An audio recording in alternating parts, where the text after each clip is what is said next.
11ஆம் திருமொழி. காமுகக்கும். தலைவி திருவரங்கன் செய்கைக்கு மனம் பொறாது தாய்மார் முதலியோரை நோக்கி வருந்தி கூறுதல்.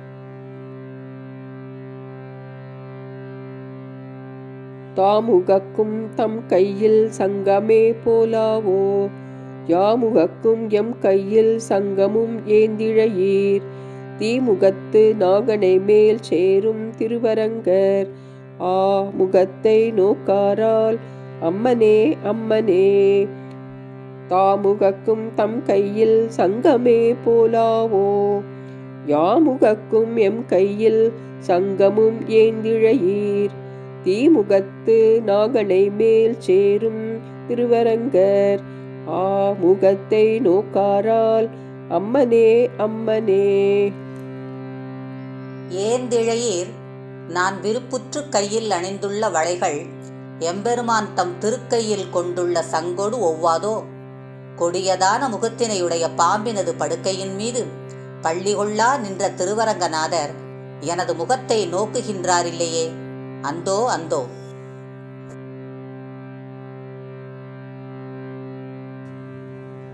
எழிலுடைய அம்மனை மீன் என் அரங்கத்தின் அமுதர், குழலழகர் வாயழகர் கண்ணழகர், கொப்பூழில் எழு கமலப்பூ அழகர் எம்மானார்.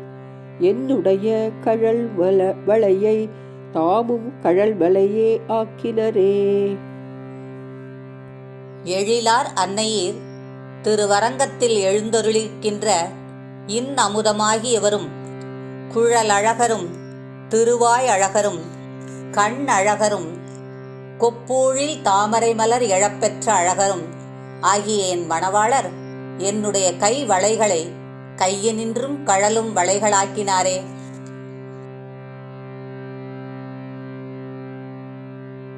பொங்கோதம் சூழ்ந்த புவனியும் விண்ணுலகும் அங்காது சோராமே ஆழ்கின்ற எம்பெருமான், செங்கோலுடைய திருவரங்கச் செல்வனார் எங்கோல் வளையால் இடர்தீர்வராகாதே. பொங்கி எழும் அலைகடலாலே சூழப்பெற்ற மண்ணுலகும் விண்ணுலகும் சிறிதும் குறைவராவண்ணம் ஆழ்கின்ற எம்பெருமான் திருவரங்கத்தே எழுந்தருளிய செங்கோல் உடைய செல்வனார் கழற்றிச் சென்ற என் கை வளையல்களால் தம் குறைகளெல்லாம் தீர்ந்து நிறைவு பெறுவாரன்றோ.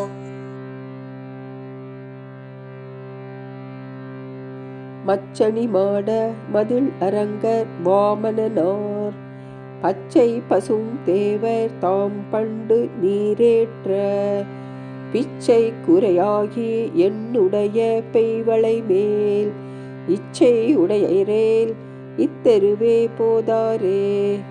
அழகிய மேற்றளங்களை கொண்ட மாடங்களையும் மதில்களையும் உடைத்தாய திருவரங்கத்தில் எழுந்தருளிருக்கின்றவர் முன்னம் வாமன அவதாரம் எடுத்த பசுமை நிறைந்த மேனியை உடையவராவர். அவர் பண்டு மாவலி இடத்தில் பெற்ற பிச்சையிலே குறையுண்டாகியதாலே அக்குறையை நிறைவு செய்வான் வேண்டி என்னுடைய கை வளை மீது விருப்பம் கொண்டவராகி அவற்றை பெற்றுச் செல்வதற்காகவேனும் இந்த வீதி வழியாக போதருட மாட்டாரோ.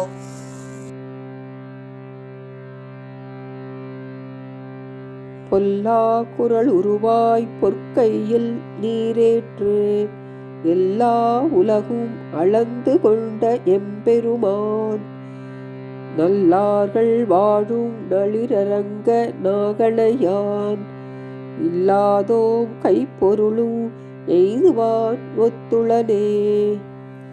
திருவழகு கூட்டப்பெறா உருவுடன் பொற்கரங்களினால் பிச்சை பெற்று அனைத்துலகும் தன்வசம் ஆக்கிக் கொண்ட நல்லவர்கள் வாழ்கின்ற பெருமை மிகு திருவரங்கத்தில் பெருநாகந்தனை மலர் படுக்கையாக கொண்டுள்ள எம்பெருமான் எளியவளான என் கைப்பொருளையும் கொள்ளை கொள்வானை ஒத்து நின்றான்.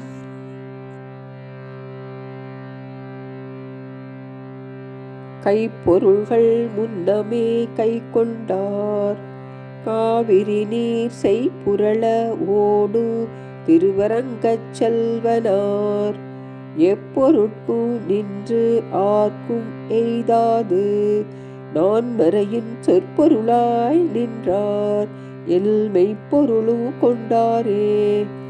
காவிரியாறு விளை நிலங்களில் எல்லாம் பாய்ந்து வளமாக்கும் திருவரங்கத்தில் எழுந்தருளி இருக்கின்ற செல்வனார் எல்லா பொருள்களிலும் உட்பொருளாய் நின்று ஒருவருக்கும் கைப்படாமல் நான்மறையின் சொற்பொருளாய் விளங்கும் எம்பெருமான் கைப்பொருள்களையெல்லாம் முன்னமே கொண்டதுமின்றி இப்போது எனது உடலை உடலுள் உரை ஆன்மாவை கொள்ளை கொண்டாரோ?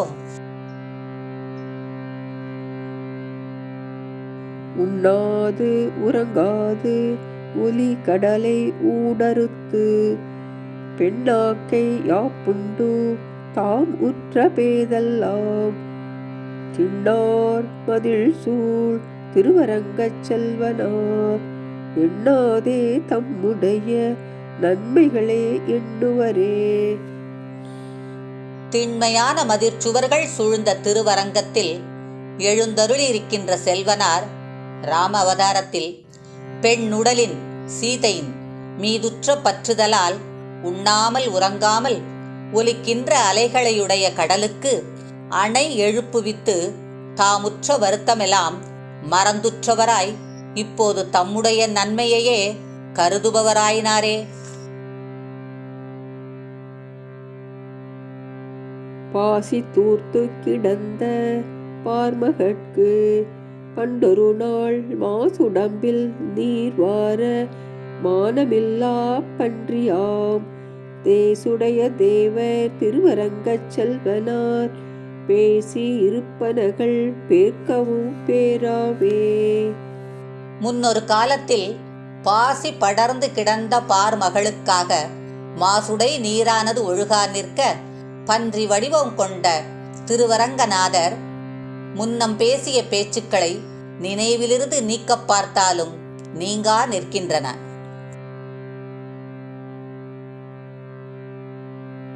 கண்ணாளம் கோடித்து கன்னிதனை கைப்பிடிப்பான் தின்னார்ந்திருந்த சிசுபாலன் தேசழிந்து அண்ணாந்திருக்கவே ஆங்கவளை கைப்பிடித்த பெண்ணாளல் பேணும் ஊர் பேரும் அரங்கமே.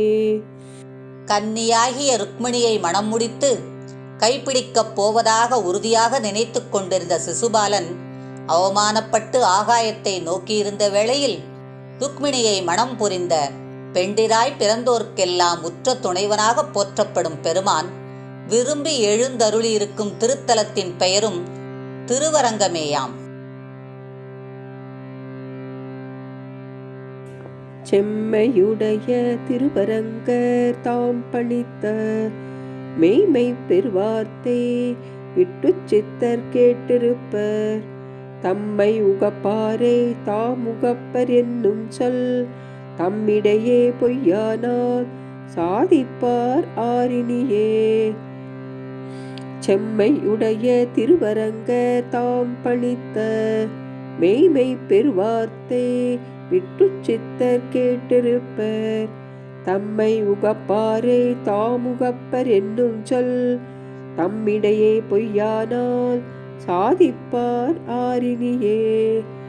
செம்மையுடைய திருவரங்கத்தில் எழுந்தருளிருக்கிற திருவரங்கநாதர் தம் திருவாயால் அருளிச் செய்த மெய்மை நிறை பேருரையை விட்டு சித்தர் செவியேற்றிருப்பர்.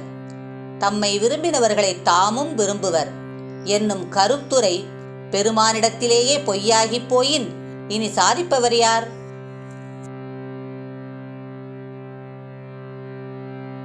ஆண்டாள் திருவடிகளே சரணம். ஆண்டாள் திருவடிகளே சரணம்.